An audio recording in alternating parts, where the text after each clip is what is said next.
पुढे जाऊया। राज्यामध्ये सुरू असलेला औरंगजेबाच्या कबरीच्या मुद्द्यावरून राजकारण सुरूच आहे। औरंगजेबाची कबर काढण्याची मागणी जोर धरतीये, तर या मागणीवरून सत्ताधारी आणि विरोधकांमध्ये मतमतांतर दिसून येत आहे। कबर तातडीनं हटवा अशी मागणी विश्व हिंदू परिषदेने केली आहे, तर उद्या शिवजयंतीचं निमित्त साधत औरंग्याची कबर हटाव मोहीम सुरू करण्यात येणार आहे। औरंगजेबाची कबर हटवली नाही तर कार सेवा करू असा इशारा देखील विश्व हिंदू परिषदेने दिलाय। औरंगजेबाची कबर नष्ट करण्याचा इशारा देणारे धर्मवीर संभाजी महाराज प्रतिष्ठानचे अध्यक्ष मिलिंद एकबोटे यांना देखील जिल्हाबंदी करण्यात आली आहे। दरम्यान विश्व हिंदू परिषदेने दिलेल्या या इशाऱ्याचे राज्यात काय पडसाद उमटतात हे पाहणं महत्त्वाचं आहे। तर काँग्रेसचे प्रदेशाध्यक्ष हर्षवर्धन सपकाळ यांनी थेट यावरून फडणवीसांना टार्गेट केलंय। फडणवीसांची तुलना त्यांनी औरंगजेबाशी केल्यामुळे आता भाजपकडूनही टीकेची झोड उठवली जाते। औरंगजेब हा क्रूर शासक होता। आज देवेंद्र फडणवीसही तेवढेच क्रूर आहेत। सदाकदा धर्माचा आधार घेतात आहे। इतिहासामध्ये आपण औरंगजेबाला कसं काढलं आणि आज औरंगजेबाला आपण जेव्हा काढले आणि जेव्हा त्याची कबर उचलून टाका हे सांगतात, त्याचा अर्थ काय की त्यांना मराठी माणसाचा, मावळ्यांचा आणि शिवाजी महाराजांचा इतिहास हा पुसून टाकायचा आहे। सुडाचं राजकारण, विद्वेषाचं राजकारण न करता महाराष्ट्राला विकासाकडे नेण्याचं राजकारण ते करतायत। आणि मला वाटतं तसं हर्षवर्धन सकपाळ कोण आहे तिथपासून सुरुवात होईल। पहिलं त्यांनी महाराष्ट्रात ओळख करावी, स्वतःचं एक व्यक्तिमत्व किंवा जनतेच्या मनात विश्वास होईल अशा प्रकारचं काहीतरी करावं।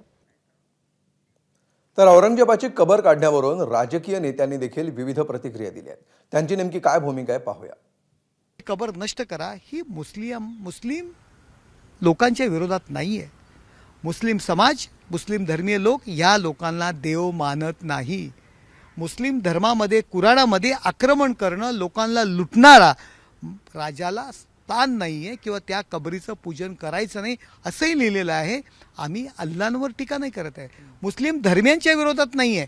ज्यांनी या देशावर आक्रमण केलं त्याची समाधी संरक्षण करणं, तिच्यावर लाखो करोड रुपये खर्च करणं याला आमचा विरोध आहे। समाजामध्ये तेढ निर्माण करतात मुद्दामून राजकारणासाठी, आणि मग दुसऱ्यांनाही करायचे की जातीवादी पक्ष आहे म्हणते। हे खोटारडेपणा जो आहे हा आपण ओळखला पाहिजे। आणि हे सगळं जे काही षडयंत्र आहे हे काँग्रेसच्या माध्यमातून छत्रपतींना बदनाम करण्याचं हे चालू असतं, याचा आपण सगळ्यांनी कुठेतरी अभ्यास केला पाहिजे। एक तो ये इसको हमने हराया, इसका एक प्रतीक रहता है।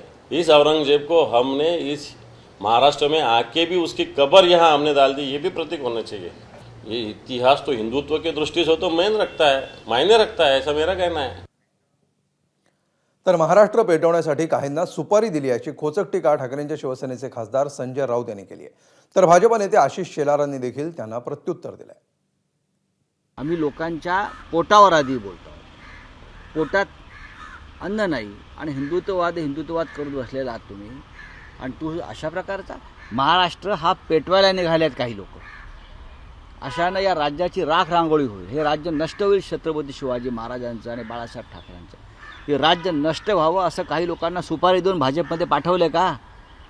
आणि सगळ्यांच्या भावना आहेत त्याच आमच्या भावना आहेत। केवळ संजय राऊत याच्यात राजकारण करू पाहत आहेत, त्यांच्या बोलण्याला महत्त्व नाही। ज्यांच्या मेंदूचेच दोन भाग झालेले आहेत आणि ते दोन्ही भाग एकाच ठिकाणी वाहत आहेत, ती म्हणजे मला सत्तेची भूक आहे, या पद्धतीने काम करणारे संजय राऊत आहेत। दरम्यान या संदर्भात विश्व हिंदू परिषदेचे महाराष्ट्र आणि गोवा प्रांतमंत्री गोविंद शेंडे यांनी काय प्रतिक्रिया दिली आहे पाहूया। हा पुतळा, हा याची कब्र पण आम्हाला आता सहन होत नाही आहे, कारण काही लोक त्याला महिमा मंडित करण्याकरता समोर आलेले आहेत। म्हणून तो थळगाच तिथून निस्तनाभूत करावा आणि त्याचं नामोनिशान पूर्ण देशातनं संपवावं, ह्या मागणीकरता 17 तारखेला जिल्हा कलेक्टर, तहसीलच्या ऑफिसर्समध्ये विश्व हिंदू परिषद बजरंग दलाच्या माध्यमातून मोठ्या संख्येमध्ये जाऊन ज्ञापन देण्याचे काम होईल, पुतळे दहन करण्याचे कामं होतील। आणि ह्याच्यानंतरही सरकारने जर हे नाही केलं तर आम्ही संभाजीनगर कूच करो असं आव्हान या देशातल्या युवकांना करणार आहोत। एबीपी माझा, उघडा डोळे बघा नीट।